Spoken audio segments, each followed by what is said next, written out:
گردانش مند نہیں بندے کو موقع دے اسلام اس کو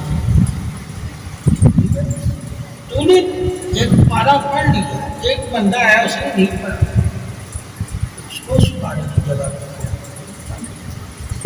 وہ اپنی جگہ ہی نہیں دے گا، یہ تمہاری جہاد ہے۔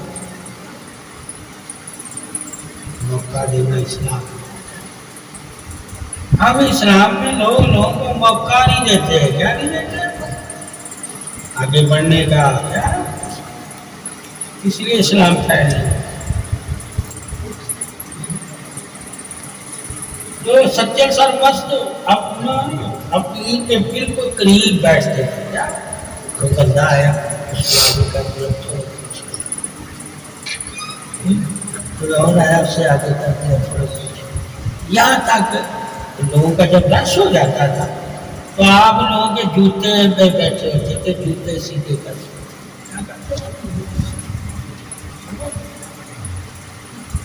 سب سے بڑا خیر تھا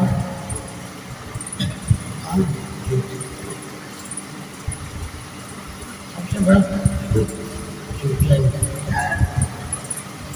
اگر ہم نے پڑھا سیدھے کے بارے میں علم کتاب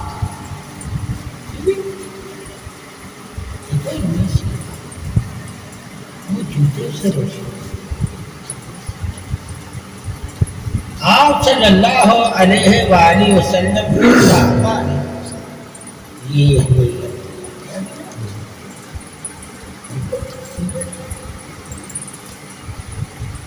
ایک علم وہ ہے جو یاد کر لیا جاتا ہے، وہ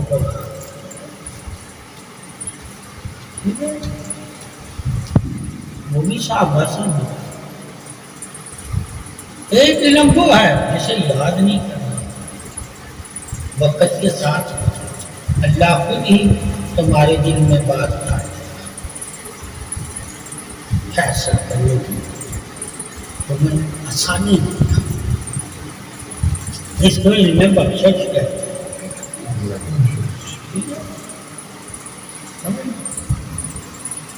تو اکثر صحابہ کرام سرکار کے جوتے نالائن پاک اپنے سینے سے لگاتے ہیں، کیا لگاتے ہیں؟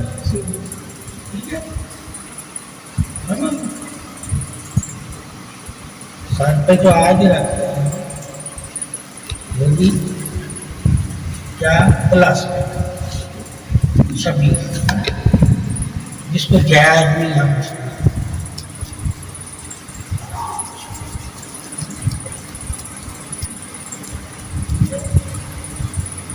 اسی وجہ سے ہمیں تصویر کرنا منع ہے۔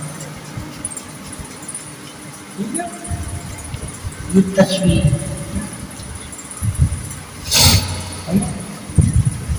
ہم نے ان کی تو مشابہت نالائن پاک کی تو بنا لی، ہمیں ہو کرتا تم خود اب مشابہت والے ہو، ان کی مشابہت رکھو گے انہیں سے اٹھائے۔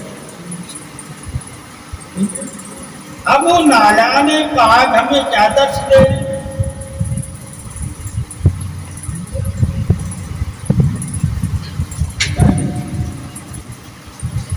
کہ سینے کو روشن کرنے والے سینے کو آپ صلی اللہ علیہ وآلہ وسلم کے قدموں میں نور ہے،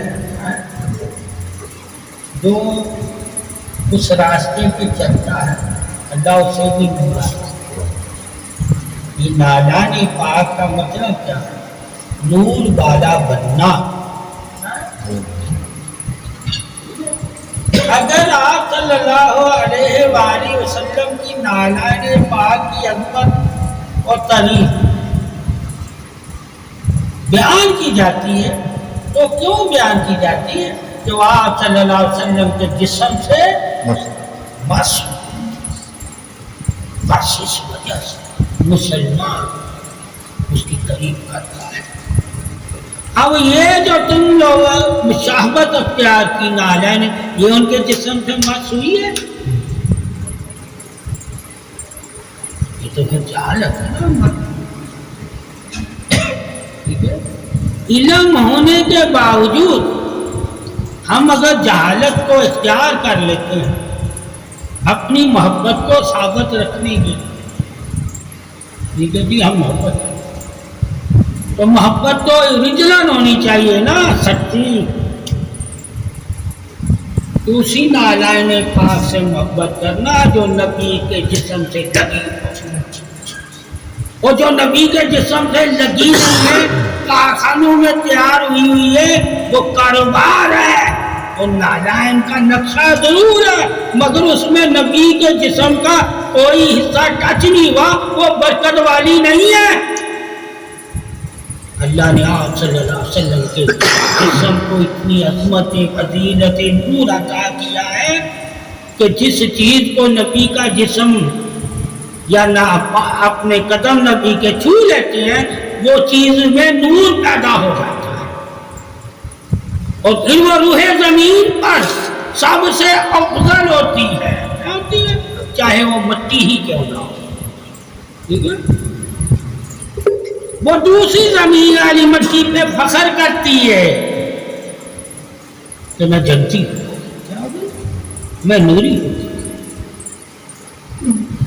مگر آج ہم ایسا نہیں کرتے, ہمیں کس پہ لگا دیا گیا, لوگوں کے جھوٹوں پہ. ٹھیک ہے, نالائن کا نقشہ ہے تو نقشہ نالائن جوتے ہیں, جوتے کا نقشہ, مگر نبی کے جوتے اور ان نقشوں میں فرق نہ اگر جان سکے تو بندے کے پاس عقل نہیں ہے کہ یہ لوہے کا ہے, تانبے کا ہے, یہ کس کا ہے. اس کے بارے میں, لوہے اور تانبے کے بارے میں کیا لکھا ہوا ہے, یہ کیا کسی کے جسم سے ٹچ ہے. آپ صلی اللہ علیہ وسلم نے کیا اس نالائن پاک کو پہنا تھا؟ اگر پہنا ہی نہیں ہے تو ہم انہیں سروں کا تاج کیوں بنا رہے ہیں, کیوں بنا رہے ہیں؟ جس کو نبی نے پہنا ان کو تو صحابہ نے بنایا. ٹھیک ہے, وہ پہن بھی نہیں. یہ بعد میں ابھی شروع ہوئے, کیا ہوئے, لکڑی کا بنا لیا, اس کا بنا لیا, یہ ہم نے بنائے ہیں, یہ نبی کے جسم سے ٹچ نہیں ہوا. ہم اس کی جتنی مرضی تعریف کریں, کیا کریں, یہ ہماری جہالت ہے. اصل تعریف اس نالائن پاک کی ہے جو محمد صلی اللہ علیہ وسلم کے قدموں سے مس ہوا ہے, اس کی تعریف. اب یہ کیوں تعریف ہو رہی, اصل کی کیوں نہیں تعریف, تاکہ لوگ جان جائیں کہ ہم دین سے کتنے دور ہیں. اب کوئی بھی ہمیں کوئی کاغذ کا بھی بنا کے دے گا, ہم اسے ٹھیک ہے, اسے سال کا تاج, تو یہ تو ہماری جہالت ہے. ہمیں پتہ بھی کہ یہ فلاں ہم نے خود سے بنایا, اس میں نبی کا کوئی نہ ہاتھ ہے نہ پاؤں, ٹچ ہوا. ٹھیک ہے, اور نہ ہی فرشتوں نے اسے چھوا, یعنی کہ فرشتے بھی آپ صلی اللہ علیہ وسلم کے نالائن پاک کو چھوتے ہیں. ٹھیک ہے, کیسے چھوتے ہیں, حدیث میں کہ اللہ کے نبی جب چلتے ہیں تو فرشتے قدموں میں پاتے ہیں. ٹھیک ہے, تو وہ نالائن پاک فرشتوں کے پروں سے معصوم. ٹھیک ہے, مگر یہ تو نہیں معصوم ہوا, یہ تو کچھ چائنا بنا کمپنیاں بنا رہی, ڈائیاں بنا کر, کسی ایک کے بارے میں بھی نہیں کہہ سکتے جی یہ جو آپ نے نالائن رکھا ہوا ہے سارے پہ, یہ نبی نے اس کو چھوا, صحابہ نے چھوا, کیا مس ہوا؟ وہ کہے گا نہیں جی, یہ تو میں نے یاد کے طور پر رکھا. ٹھیک ہے, تاکہ نالائن پاک یاد آتی ہے. ٹھیک ہے, تو صحابہ کو نہیں پتا تھا, ہم بھی یاد کے طور پہ رکھ لیتے, انہوں نے تو وہی رکھا, وہ جیسے بنائے تھے, کیونکہ وہ اپنی ذاتی تعریف نہیں چاہتے تھے. ٹھیک ہے، تو صرف نبی کی نالائن سے اپنی طریق چاہتے ہیں، ہم ذاتی اپنی طریق چاہتے ہیں، یار یہ بڑا نبی سے محبت کرتا ہے، ان کے نقش پر لگائے، انہوں نے نہیں لگائے، انہوں نے کردار کو اپنایا، ٹھیک ہے، کسی نے نہیں دیکھا کسی ساتھ،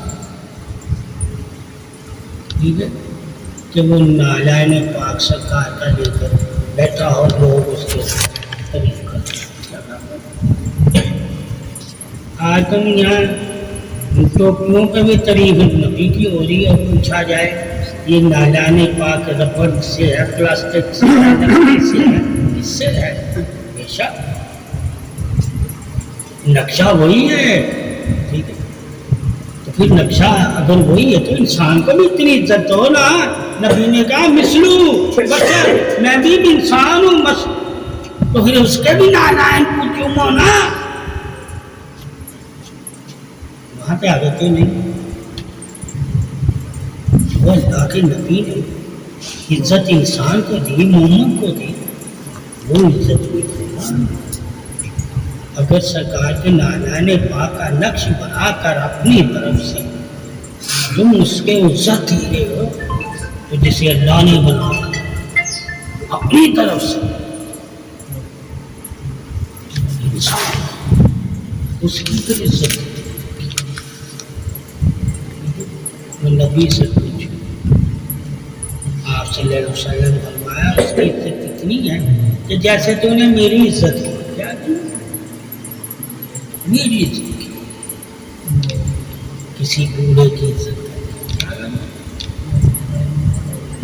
اگر تم سے کام آیا تو سمجھ لیں میرے کام آیا۔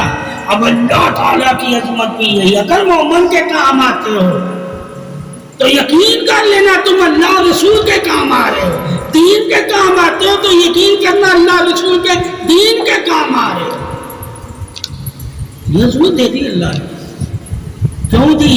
تاکہ ہم جان سکیں کہ اللہ کتنی محبت کرتا ہے محمد سے، کہ اگر محمد کا دوست بنتا ہے، اللہ کہتا ہے میرا دوست، جو میرا دوست ہے اس کا جب تو دوست بنے گا میرا بن گیا، اگر میری مخلوق کے کام تو آئے گا میں تجھ سے راضی ہوں۔ یہ چیزیں بھی ہم نے نوٹ کرنی کہ ہم کس جگہ چلے گئے ہیں،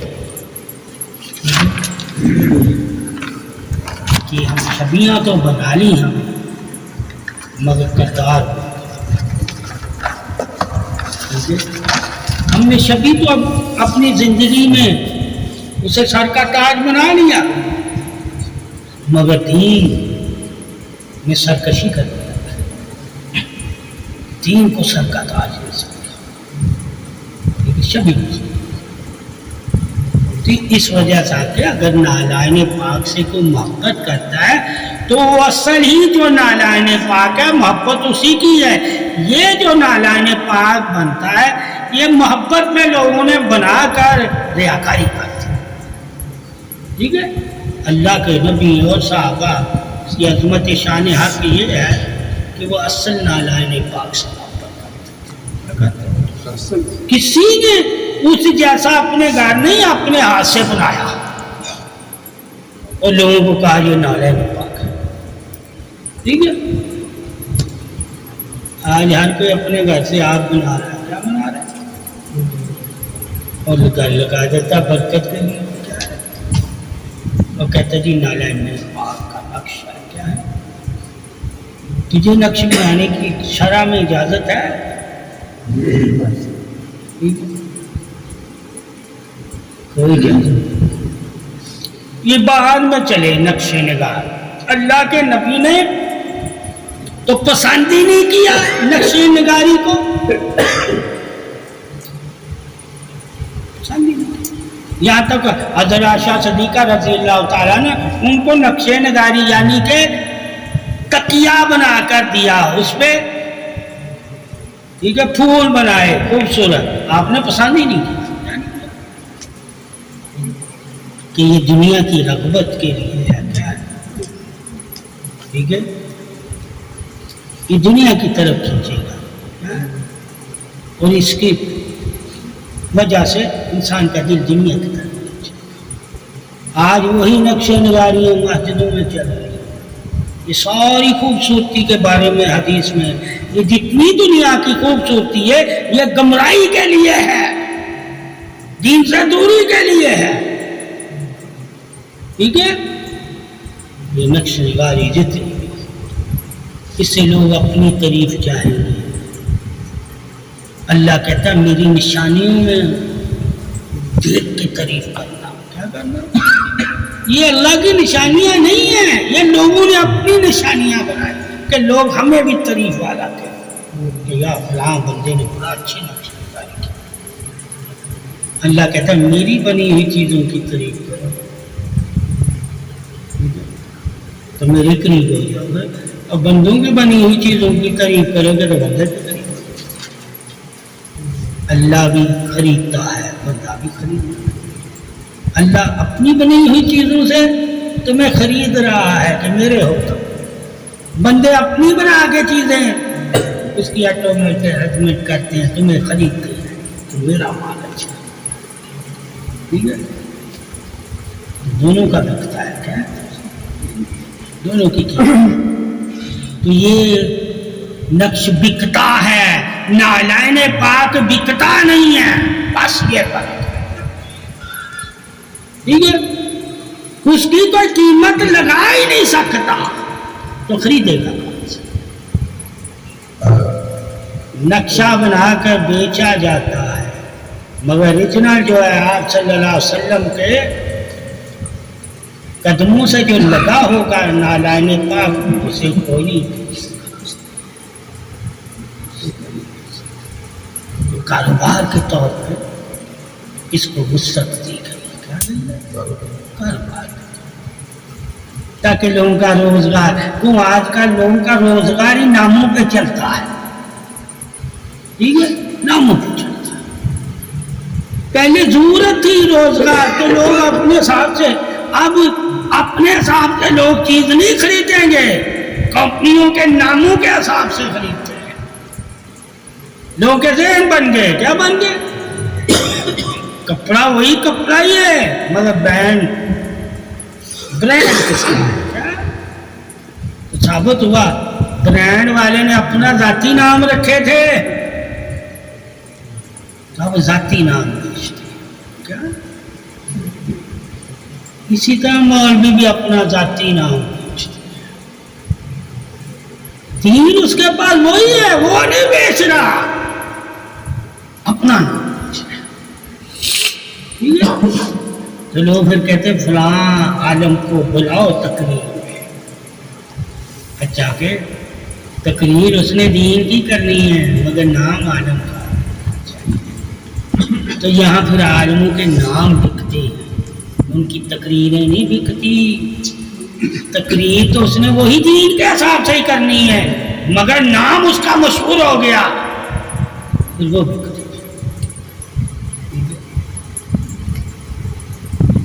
تو ثابت ہوا بکنے والی چیز تمہیں ہر جگہ مل جائے گی، وہ مولوی بھی مل جائے، عالم بھی مل جائے، سب کچھ مل جائے، مگر اصل کون ہے جو بکتے ہیں؟ وہ دین ہے۔ دین آج بھی وہی ہے، کوئی اسے خرید نہیں سکتا، اللہ کی طرف سے فری ہے، جو مرضی ہے، مگر جب عالموں سے لوگ ہیں تو اس میں نام دینا پڑتا ہے، وہ فری نہیں۔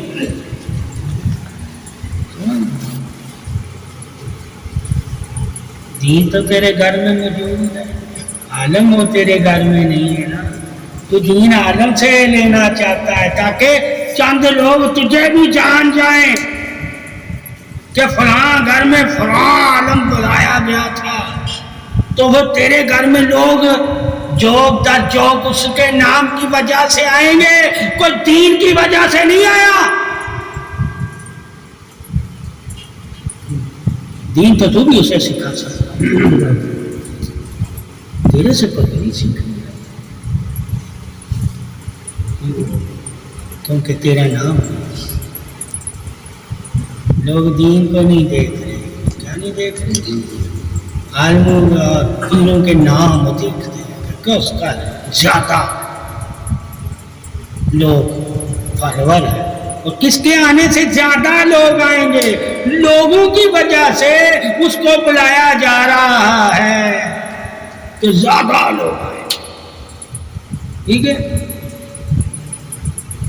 تو سمجھو وہ کوئی بھی آدمی اس دین کے لیے نہیں آیا، اس عالم کے لیے آیا. ٹھیک ہے؟ دین تو کسی بھی عالم کو بلا لے، وہی حدیث، وہی قرآن، وہی آیت، وہی تفسیر سنائے گا، مگر سننے والے اتنے نہیں آئیں گے جب تک کوئی کسی مشہور کو نہیں بلاؤ گا. فیس فری میں بلاؤ گے تو کوئی نہیں آئے گا. خرچ کرو. پھر اس خرچ کے بارے میں کیا پھر کہتے ہیں؟ یہ جی دین پہ خرچ ہو رہا ہے، دین کے پھیلانے پہ، اس کا تمہیں اجر ملے گا. کیا صحابہ نے یہ خرچ نہیں کیا ہے؟ ان کو اس تقریروں میں خرچ نہیں انہوں نے کیا. ٹھیک ہے؟ انہوں نے انسانوں پہ خرچ کیا ہے، دین کے کاموں میں. کام تم تو انسانوں پہ کر رہے. ٹھیک ہے؟ جو باز کرتا ہے، ٹھیک ہے، دین پہ خرچ کرتا. کیا ہے دین پہ خرچ کرنا؟ ٹھیک ہے کہ لوگوں کے لیے دین کیا ہے؟ آسانیاں پیدا کرتا ہے. لوگوں کی زندگی کو آسان بنانے کے لیے دین پہ خرچ کرنا تمہارے لیے فرض ہے. اس پہ خرچ کرنا.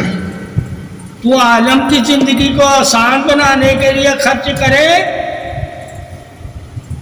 تو دوسروں کو کیا نفع؟ دین سب کے لیے ناپا ہے. اگر تو اس پہ خرچ کر رہا تو اسی حساب سے برابری سے سب پہ خرچ کرنا. دین برابری کے حقوق بھی بتاتا ہے.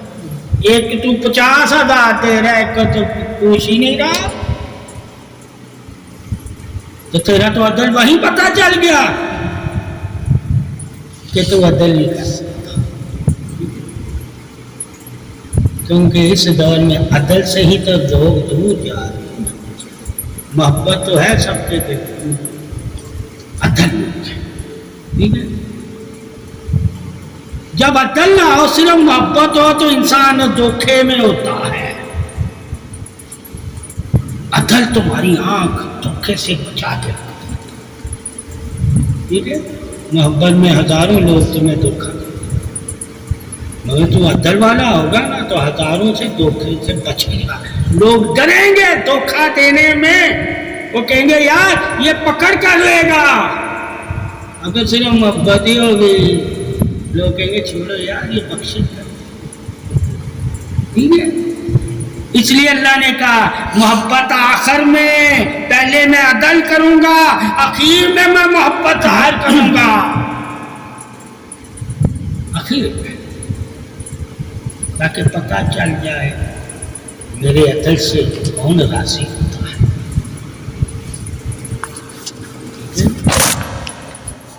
اصل پہلے عدل ہے. کیا ہے؟ ٹھیک ہے، عدل سے پتہ چل جائے گا کہ تیرے عدل کو اللہ کا عدل کون مانتا ہے. جو اللہ کا عدل مان کے تیرے عدل پہ راضی ہوگا وہ مومن ہوگا.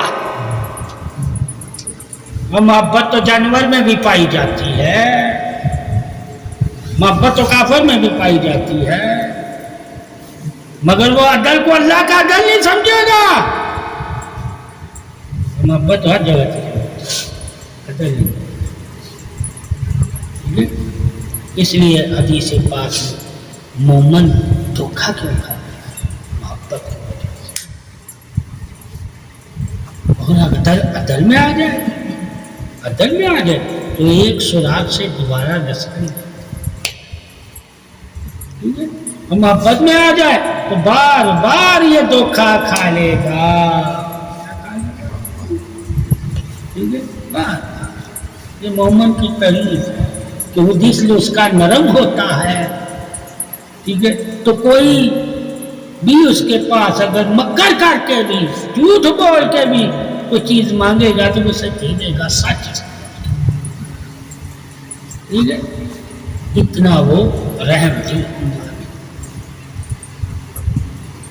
مگر عدل کرنے والا رحم دل ہوتا ہے، مگر اللہ کی وجہ سے وہ اپنے دل کو کیا کرتا ہے؟ صبر اور استقامت عطا کرتا ہے، صبر اور استقامت۔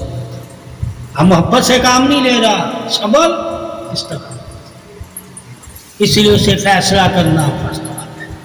اگر محبت سے کام لے گا فیصلہ نہیں کر پائے گا، ٹھیک ہے؟ صبر اور استقامت تو وہ قربانی دے دے گا، کیا دے دے گا؟ صبر میں سب سے بڑا درجہ کس کا ہے؟ برداشت۔ برداشت کس کو کہتے ہیں؟ خاموشی۔ کیا کہتے ہیں؟ وہ برداشت کر کے خاموش ہو جائے گا، گلا اور شکوہ نہیں کرے گا، تجھے دے دے گا اور خود برداشت کرے گا۔ امتحان دینے کے لیے اسے برداشت اور صبر کرے، اس خاموشی کو ہم صبر کہتے ہیں۔ کیا کہتے ہیں؟ جس کو عام لوگ ناراضگی کہتے ہیں، ٹھیک ہے؟ ہم صبر اور بھروسہ اور استقامت کرتے ہیں، ٹھیک ہے؟ اور عام لوگ اسے ناراضگی کہتے ہیں، یار فلاں بندہ ناراض ہو کے چلا گیا۔ یہ اپنے جملے کے درجات آپ اپنے چننے ہیں۔ کیا چننے ہیں؟ آپ کو پتہ نہیں ہے کہ وہ ناراض ہے یا ناراض ہے، ٹھیک ہے؟ آپ کو پتہ نہیں، مگر خاموشی کے کتنے معنی ہیں۔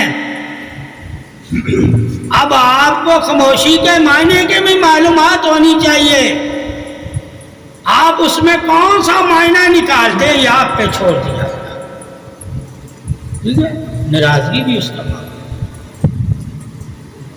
خاموش ہو کر وہاں سے اٹھ جانا، حدیث میں، ٹھیک ہے؟ کہ جس بندے کو جہاں کوئی بات صحیح نہیں لگتی وہاں شور نہ کرے، خاموشی سے وہاں سے اٹھ کے کنارہ کر لے، ٹھیک ہے؟ فساد نہ کیا نہ کرے، پتہ چل گیا یہ بھی ناراضگی ہے، سمجھ؟ کنارہ کرنے کی وجہ سے پتہ چلا، کیا چلا؟ اگر کنارہ نہیں کرتا، خاموش ہو کے بیٹھا رہتا ہماری مجلس میں، تو وہ ناراض نہیں ہے، وہ سنجیدہ ہے۔ اگر اٹھ کر چلا گیا، منہ پھیر لیا، پھر ہم نے اس خاموشی کا مطلب ناراضگی میں نکالنا ہے، مجھے استقامت اور صبر میں نہیں نکالنا۔ پھر پتہ چلا اسے ناراضگی بھی کہتے ہیں، سمجھ لیں؟ اس لیے ہی لوگوں نے زیادہ ناراضگی کا الفاظ نکالنا، کیا نکالنا؟ اگر ساتھ رہتے پھر نہ اٹھ کے چلے گئے، کنارہ کر دیا، تو کنارہ کرنے کی وجہ ہے کہ کنارہ اسی سے کیا جاتا ہے جس کو پسند نہ کیا جائے، ٹھیک ہے؟ پسند وہاں آ کے جب ہم معنی مطلب خاموشی کے نکالیں گے تو ہمیں پتہ چل جائے گا کہ معنی اور مطلب تو ہر کوئی جانتا ہے خاموشی کے، مگر ہم نے ساتھ آداب بھی دیکھنی ہے، ساتھ کنارہ بھی دیکھنا ہے، اور ساتھ منہ پھیرنا بھی دیکھنا ہے۔ اب اس کے بارے میں حدیثیں کیا کہتی ہیں؟ وہاں کہیں گی ناراضگی، وہاں پھر ہم کہیں گے ہاں فاطمہ تو زہرا ناراض تھی، صدیق اکبر رضی اللہ تعالیٰ عنہ، تو وہ چلی گئی، ٹھیک ہے؟ منہ پھیر لیا، پھر ملاقات نہیں، کیا نہیں؟ کنارہ، کیا کنارہ کر لیا۔ آپ پھر زندگی بھر 6 ماہ کی جو بھی زندگی آپ نہیں، ٹھیک ہے؟ تو یہاں سے حدیث کنارے والی آئے گی. کیا آئے گی؟ جیسے آپ صلی اللہ علیہ وسلم کے بارے میں ہم جب بتاتے ہیں کہ آپ صلی اللہ علیہ وسلم سے پرتاج کرنے کے بعد بھی فاطمہ تو زہرا کنارے میں بیٹھ گئی تھی، یعنی کہ حجرے میں بیٹھ گئی تھی، عبادت کرتی رہی. ٹھیک ہے. تو سرکار نے فرمایا فاطمہ سب سے پہلے تو ہمیں آ کے پوچھے ماں کی بات ہوگا. اب کتنی ہی باتیں ہیں جیسے جو فاطمہ سے ہیں. کیا ہے؟ ٹھیک ہے. ہم تو صرف ایک بات صدیق اکبر والی کرتے ہیں کہ آپ چلی گئی. یہ بھی دیکھنا ملنا کیوں چھوڑا، ملنا کیوں چھوڑا. اس میں محبت محمد صلی اللہ علیہ وسلم کا بھی ذکر کرنا ہے کہ وہ حضرت علی سے بھی ملنا چھوڑ گئی تھی. کہا اب میرا دل نہیں کرتا، مجھے کنارے میں رہنے دو، حسن حسین کو اس کے نانا کے گھر لے جاؤ روزے پر تاکہ ان کا وہاں دل بیٹھ جائے، بہل جائے. ٹھیک ہے. وہ بھی حدیث پر کیا بنی ہے کہ ایک وجہ نہیں بنی، کیا نہیں بنی آپ کے کنارے کی. ٹھیک ہے.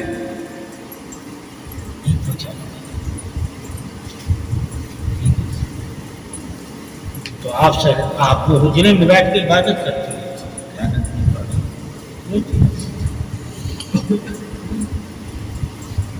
دو وجہ،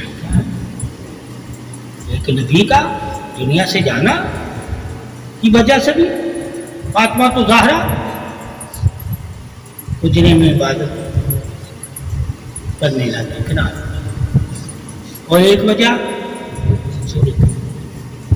کہ آپ ان سے بھی کنارہ، آپ نے حسن حسین اور حضرت علی سے بھی کنارہ کیا. کیا کیا؟ کم ملتی تھی. کیا ملتی تھی؟ مگر دونوں کی وجہ علیحدہ کیا ہے؟ کنارہ دونوں میں ہے. کیا ہے؟ ایک محبت. کیا ہے؟ اب محبت کی وجہ سے بھی انسان کنارہ کر لیتا ہے. ایک دل کا دکھنا، جہاں دل دکھ جائے وہاں سے بھی انسان اٹھ کے کنارہ کر لیتا ہے. دو کنارے. اب عالموں پہ وہ تمہیں کس طرح سا کنارہ بتا کے تمہیں بیان سنا دیتے ہیں. ٹھیک ہے. تاریخ میں دونوں چیزیں لکھی کہ آپ ملنا پسند نہیں کرتے تھے، شور پسند نہیں کرتے تھے. امام حسن حسین کو بھی آپ دیکھنا پسند نہیں کرتے تھے. کیا نہیں کرتے تھے؟ اتنا آپ کا دل دنیا سے اٹھ گیا تھا. آپ فرماتی تھی ان کو میرے پاس نہیں لے کر آؤ، ان کو اللہ کے نبی کے روزے پہ لے جاؤ. یہ جو درگاہ پہ جانے کا سبق، یہ مقام عظمت فضیلت دل کی طرف، یہ کوئی صحابہ نے نہیں ہمیں سکھایا، یہ فاطمہ کو زہرا رضی اللہ تعالیٰ اپنی اولاد کو سکھایا. یعنی کہ یہ ماں باپ کا فرض ہے، یہ عالم دین کا فرض نہیں ہے تمہیں قبروں پہ بھیجے. یہ ماں باپ کا فرض ہے کہ تمہیں اپنے بڑوں کی قبروں پہ بھیجے. سمجھ گئے؟ فاطمہ تو زہرا نے بھیجا، انہوں نے کسی سے نہیں پوچھا. ٹھیک ہے کہ بھیجنا جائز ہے یا نہیں. کہا دل بہل جائے گا جب نبی کے روزے پہ جائیں گے، دل بہلانے کے لیے حسن حسین کا. ٹھیک ہے. حدیثوں میں تو نبی نے نہیں کہا دل بہلانے کے لیے بھیجنا فاطمہ تو زہرا، جب تو دکھی ہو تو اپنے بچوں کو میری کمر. ارے کفیت محبت ظاہر طریق بھی دے، محبت اتنی تھی کہ ان کی مٹی سے بھی ان کا دل بہلتا تھا. وہ نظر آتے یا نہیں آتے یہ تو بات مقام فضیلت نظر ہے. کسی کے پاس ہوگی، کسی کے پاس نہیں ہوگی، مگر ان کی مٹی کو بھی اللہ نے درجہ فضیلت دیا ہے، وہ مٹی کو بھی دیکھ کر دل تسکین پاتا ہے۔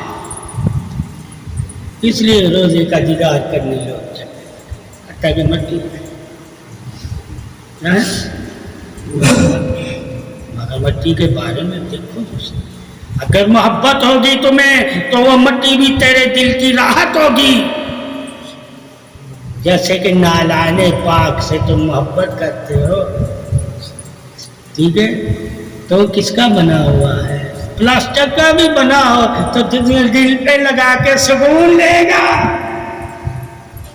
ارے یہ نالان پاک کی وجہ سے تجھے سکون نہیں مل رہا، یہ تیرے دل میں محبت نالان پاک سے اتنی ہے کہ تجھے کوئی اس کا نقش بھی دے تو تیرا دل اس محبت کی بیداری کی وجہ سے سرخرو ہو جاتا ہے اس نقش کو دیکھ کر۔ یہ محبت کا احساس ہے۔ اسی طرح امام حسن حسین سرکار صلی اللہ علیہ وسلم کی قبر مبارک کو دیکھ کے ان کے باقوں کا سکون پاتے تھے، بے چینی ختم ہو جاتی تھی، ٹھیک ہے۔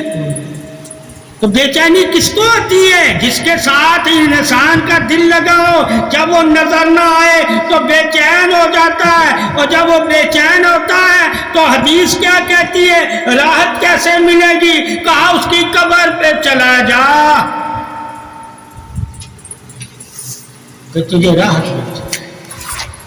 اللہ کے نبی کا بھی یہی انداز زندگی مقام حق، اللہ کے نبی کا بھی یہی انداز زندگی مقام حق تھا کہ آپ بھی احد والوں کی قبروں پہ چلے جاتے تھے۔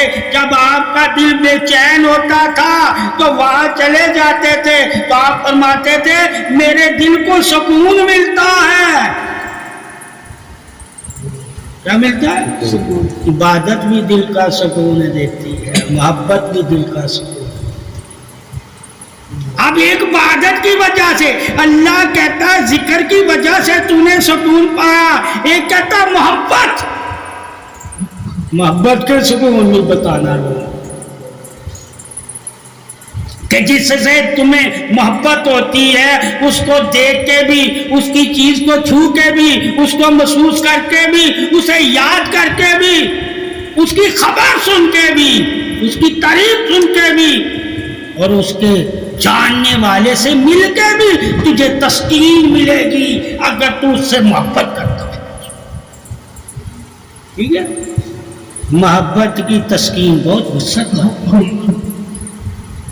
ٹھیک ہے، یعنی کہ دوست اس کا دوست ہے، جس سے تو محبت کرتا ہے اس کا دوست ہے، وہ تو اس کی خدمت کر کے بھی تو سکون پائے گا، ٹھیک ہے، مگر ذکر تو اللہ کا ہی کر سکتا ہے، کسی اور کا ذکر سے سکون نہیں پائے گا۔ مگر محبت میں تو ذکر کسی کا بھی کرے گا تو محبت میں تو اسی کا ذکر کرے گا جس کے ذکر سے تجھے سکون ملے گا۔ یہ فیصلہ تو نے کرنا ہے، مگر وہ فیصلہ اللہ کا ہے، یہ فیصلہ اللہ کا ہے۔ اللہ کہتا ہے میرے ذکر سے تمہارے قلبوں کو سکون ملے گا۔ محبت کہتی ہے جس سے محبت کرتا اس کے ذکر سے بھی تجھے سکون ملے گا، اسے دیکھ کے بھی تجھے سکون ملے گا، اسے مل کے بھی تجھے سکون ملے گا، ٹھیک ہے، اس کی خوشبو سے بھی، محسوسات سے بھی، یہاں تک اس کی مٹی سے بھی تجھے سکون ملے گا جو اس کے قدموں سے لگی ہوگی۔ یہ سکون بہت مشکل ہے، اور ذکر کے سکون میں صرف اللہ کا ذکر سے سکون ہے، ٹھیک ہے، اللہ کا میرے ذکر سے تمہارے اور محبت میں جب ہم حدیثیں پڑھیں گے تو قبر کو دیکھ کے بھی سکون، چاہت اور محبت اور نسبت، ٹھیک ہے، کے بارے میں بھی جاننا کہ اس سے بھی سکون ملتا ہے۔ اللہ کے نبی نے فرمایا کیسے سکون ملتا ہے؟ عائشہ صدیقہ نے فرمایا نبی نے گوشت بکرے کا کاٹا، وہ کہا ختیجہ کی دوست کو دے کر آج میری ختیجہ خوش ہو، کیا ہوگی؟ دوسروں کو خوش کرنے سے بھی سکون ملتا ہے، چاہے وہ زندہ ہو یا نہ ہو. کیا مگر یہ طریقہ ذکر والا نہیں ہے. جامع تطمئن والا قلوب ذکر اللہ، کہ اللہ کے ذکر سے تمہارے دلوں کو سکون ملے گا، اطمینان ملے گا. اگر یہی ہم آیتیں سناتے رہیں تو دین وسعت بادشاہی کا لوگوں کو کیسے پتہ چلے گا کہ اس میں وسعت بھی بے پناہ ہے؟ یہ تو ٹھہراؤ ہے، ٹھہراؤ ہے. اللہ کے ساتھ ہے کیوں؟ اس میں تو بندہ ہے ہی نہیں کسی کے ساتھ، بندے کا گمان ہی نہیں، بندے کی محبت کا اظہار ہی نہیں ہے، اس میں صرف اللہ ہے، صرف اللہ. ٹھیک ہے بھائی، اللہ کہتا میرے لیے کنارے میں ہو جاؤ، ذکر کر. ارے جب میں اللہ کی طرف سے اللہ کے نام پہ کنارے میں گیا تو میں نے اطمینان اللہ سے پانا ہے، اور جب اللہ کے دوستوں میں اس کی بنی ہوئی چیزوں میں گیا تو میں نے اطمینان وہاں پانا ہے، وہاں بھی تعریف اللہ کی کرے. اس لیے کہا میری زمین کو بھی دیکھ کے میری تعریف کیا کرو، تمہارے دلوں کو سکون. ٹھیک ہے، دلوں کو سکون ثابت ہوا. دیکھ کے بھی سکون ملتا ہے. کیا ملتا ہے؟ لازم نہیں ہے ذکر ہی سے ہی سکون ملے گا، دیکھ کے بھی سکون ملتا ہے، چھو کے بھی سکون ملتا ہے، یاد سے بھی سکون ملتا ہے، خدمت سے بھی سکون ملتا ہے، قبر کے قریب بیٹھنے سے بھی سکون ملتا ہے، یعنی اطمینان ملتا ہے. اب اللہ نے آپ صلی اللہ علیہ وسلم کے دین میں تمہیں سکون کی اتنی وسعت عطا کر دی تاکہ تو یہ نہ کہہ سکے میری زندگی میں سکون نہیں ہے، میری زندگی میں سکون نہیں ہے. اللہ نے تجھے اتنے سکون کے طریقے عطا کیے، تو ان طریقوں کو کیوں نہیں اپناتا؟ تیری بھی زندگی سکون والی ہو جائے. ٹھیک ہے، یہ طریقے اس لیے بتائے گئے تاکہ ہم کہیں گلا شکوہ نہ کریں کہ ہماری زندگی میں سکون نہیں. ٹھیک ہے، تو قبر سے بھی جا کے سکون لے سکتا ہے، تو کسی کی یاد کر کے بھی سکون لے سکتا ہے. اللہ نے تجھے بھیجا اس لیے ہے. ٹھیک ہے، کس کے لیے بھیجا؟ سکون حاصل کر دنیا میں بھی اور تیرا مقصد ہی اطمینان قلب ہے زندگی کا. جب تجھے پتا چل گیا مومن کو اللہ نے اسی لیے پیدا کیا ہے اور ایمان دیا ہے تاکہ اطمینان قلب یعنی مطمئن نفس والا ہو جائے. جب تو نفس مطمئن والا ہو جاتا ہے تو اللہ تجھے زندگی میں سکون دیتا ہے. چاہے تو بیماری کی حالت میں بھی ہوگا، وہ بیماری بھی تیرے لیے راحت اور انعام بن جائے گی جب اللہ تجھے نفس مطمئنہ عطا کرے گا. بیماری کی حالت میں بھی وہ تمہارے لیے انعام بن جائے گا، سختی کی حالت بھی تمہارے لیے انعام بن جائے گا. پھر زندگی کا ہر پہلو، ہر گھڑی، ہر لمحہ تیرے لیے ایک انعام ہوگا جب تجھے اللہ نفس مطمئنہ عطا فرمائے. ٹھیک ہے، اس نفس کی خاطر تمہیں اللہ کی عبادت کرنی، یاد کرنا ہے، محبت کرنی ہے. کیوں کرنی؟ اللہ مجھے ویسا نفس عطا فرما جو تو نے اپنے بندے انعام والوں کو عطا فرمایا تو کسی بھی وجہ سے پریشان نہیں ہوتے. وہ ہر امتحان دینے پہ راضی ہوتے تھے، اور راضی بھی اس طرح ہوتے تھے کہ تجھے راضی کرنے کے لیے، تجھے خوش دیکھنے کے لیے اور تیرے محبوب کو خوش دیکھنے کے لیے وہ جانے دینے لگے. چلو خوش ہو. ٹھیک ہے، یہ عظمت ہے ہمارا. خوشی کیا ہے کہ غم کے حالت میں بھی مسکرا دو گے. ٹھیک ہے، اگر محمد صلی اللہ علیہ وسلم کے چاہتے. ٹھیک ہے، اللہ نے معرفت ہوئی علم میں بہت سے الفاظوں کو عالموں نے بہت سے ذریعوں سے لوگوں تک پہنچایا کہ غم میں بھی خوشی چھپی ہوتی ہے اور کبھی خوشی میں غم بھی چھپی. دونوں کی طرف دھیان دیا. ایک ڈر ہے، ٹھیک ہے، ایک ثابت کرنی ہے. غم ڈر ہے خوشی ثابت، تاکہ تم غم کی حالت میں ثابت قدمی سے بھی نہ پھرنا اور خوشی کی حالت سے غم سے بھی نہ منہ چھپانا، سب سے آگے کو کام ہو جائے۔ تو دونوں حالت میں تیرے ساتھ کامیابی لگا دی، تجھے امید دے کر، کیا دے کے؟ اگر غم میں تو امید نہیں رکھتا تو کامیابی سے محروم، اور اگر خوشی میں تو مراد نہیں رکھتا یعنی کہ اللہ کو راضی نہیں کرتا تو خوشی میں بھی تو غمگین ہو جائے۔ ٹھیک ہے، یہ شان دین کی، یہ دونوں حالت میں تمہیں اپنے آپ کو ثابت قدم رکھنا، ٹھیک ہے، اور صبر اور شکر، صبر اور شکر کو کسی حالت سے چھوڑنا نہیں۔ صبر اور شکر ہی تیری سلامتی ہے، چاہے کسی حالت میں بھی تو زندگی گزار رہا ہے، صبر اور شکر اللہ کا کرتے رہنا، ٹھیک ہے؟ وہ صبر اور شکر ہی ہمارے لیے انعام ہے کیا اللہ کا، ٹھیک ہے؟ صبر سے دل کو راحت ملتی ہے، کیا ملتی ہے؟ دل کو راحت، اور شکر سے کیا ملتا ہے؟ اللہ کا اور رستہ انعام والا رستہ ہے، انعام والا رستہ۔ صبر ثابت قدمی ہے، شکر دروازہ ہے۔ ثابت قدمی کے ساتھ اللہ کا شکر کرتے رہنا، صبر کے ساتھ اللہ اپنی رحمت کے دروازے تیرے لیے کھول دے گا، تو محروم ہے اللہ کا یہ درجہ۔ گفتگو بھی درجہ بدرجہ فضیلت ہے، تو کیسی بھی کر لے، تیرے اوپر ہے کہ تو کون سے صفت سے گفتگو کر رہا ہے، کون سے درجے والی گفتگو کر رہا ہے۔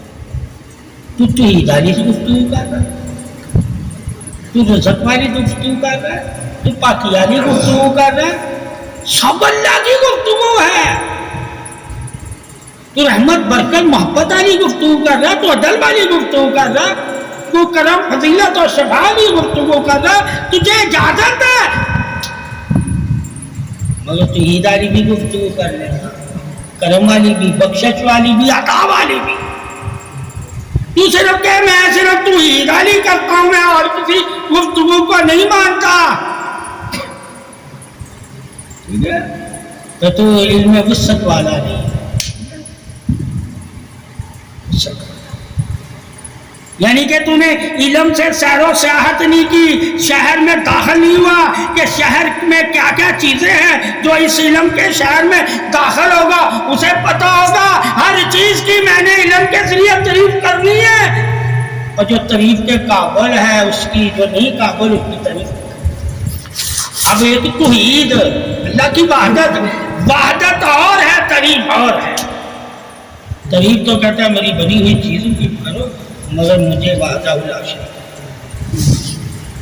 تعریف میں اجازت ہے، خدا نہیں تو نے کسی کو بنا کے تعریف کرنی، یعنی کہ اللہ وحدہ لا شریک کے ساتھ کسی کو اللہ بنا کے تعریف نہیں کرنی، باقی تو ہر رب کی بنی ہوئی چیز کی تعریف کر سکتا ہے۔ رب نے اگر اس چیز میں تعریف رکھی ہو شرط ہے، اس لیے کہا مکھی کے پر کی بھی تعریف کر رہے، میں نے اس میں بھی اپنی قدرت کی تعریف کی۔ جہاں تجھے اللہ کی قدرت تخلیق کائنات یعنی کہ نفس کی تعریف نظر آئے تو اسے نفس کی بھی تعریف کر لیا کرو، یہ بھی نفس تعریف کے قابل ہے، تو پھر ایمان کی تعریف کیا ہو؟ ایمان قرب کے قابل ہے، صرف تعریف کے قابل ہے، قرب کے قابل۔ ایمان والا ان پہ نور سلامتی آثار میں شامل ہے، اللہ اسے اپنے ساتھ رکھتا ہے، ٹھیک ہے؟ اس کی جب تعریف کرو گے تو اللہ بار بار اللہ کو ٹھیک ہے، تاکہ لوگ جان جائیں کہ ایمان والوں کی تعریف اللہ کے ساتھ ہے اور اللہ کی تعریف ایمان والوں کے ساتھ ہے، یہ دوسرے ایک دوسرے کے ساتھ ہے، ٹھیک ہے۔ باقی تمام چیزیں اللہ نے پیدا کی ہیں، اس کی قدرت سے چل رہی ہیں، مگر اللہ ان کے ساتھ نہیں ہے، ان کے ساتھ، مگر اللہ کے نظام سے یہ چل رہی ہے، ان کو فرشتے چلا رہے ہیں، سب کر رہے ہیں، اللہ ان کے ساتھ، اور جن کے اللہ ساتھ نہیں ہے ان کو بھی اللہ ہی دے رہا ہے، روزی رزق پانی آب و ہوا ساری چیزیں، اور جن کے اللہ ساتھ ہے ان کو بھی اللہ ہی دے رہا ہے۔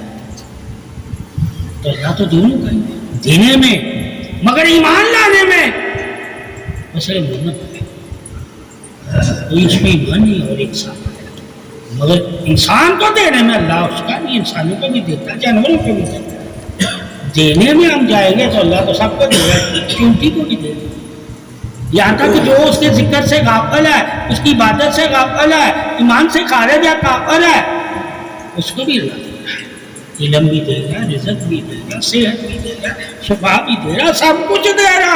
کہا کیا نہیں وہ دیتا؟ کہا ساتھ، اللہ ان کے ساتھ نہیں ہوتا، ٹھیک ہے، ساتھ کیوں نہیں ساتھ؟ کہا یہ دیکھنا ہی نہیں چاہتے، اللہ تو چاہتا ہے یہ مجھے دیکھ پہچان، کیسے چاہتا ہے؟ کہا یہ ساری نشانیاں میں نے اس لیے تو پیدا کی تھی، یہ میری نشانیاں دیکھتے ہیں، مجھے نہیں دیکھتے، میری نشانیوں کی تعریف کرتے رہتے ہیں، میری قدرت کی، میری توحید کی، میری بادشاہی کی، میری بے نیازی کی، یہ تعریف نہیں کرتے، یہ فرق ہے۔ اس لیے انسان کے محبت کا اصحاب سے جب گفتگو کریں تو اور ہوتی ہے، ایمان کے ساتھ سے گفتگو کریں گے اور ہے، توحید کے اصحاب سے گفتگو کریں گے اور ہے، رحمت کے اصحاب سے، جس اصحاب سے گفتگو کرو گے طریقہ انداز بھی بدلنا پڑے گا، الفاظ بھی بدلنا